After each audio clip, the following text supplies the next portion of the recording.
Assalamualaikum warahmatullahi wabarakatuh.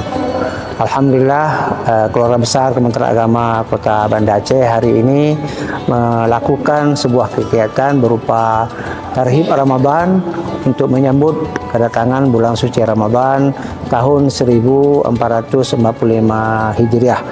Kegiatan ini tentu terselenggara karena dukungan daripada seluruh keluarga besar Kementerian Agama melalui infak yang senantiasa diberikan setiap bulannya kepada Kementerian Agama dan dikelola untuk kegiatan-kegiatan sosial, kegiatan dakwah sebagaimana yang kita lakukan hari ini. Rasulullah mengatakan, "Kamil sha'imin laisa lahu min syiyamin illa al-ju' wal 'atash."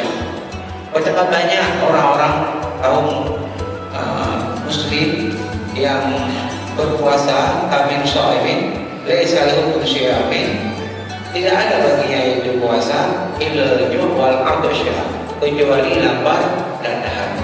Saya ucapkan terima kasih kepada seluruh keluarga besar Kementerian Agama Kota Banda Aceh, para pegawai, para penyuluh, para guru yang telah berpartisipasi dalam memberikan dukungan terhadap program-program yang ada di Kementerian Agama Kota Banda Aceh.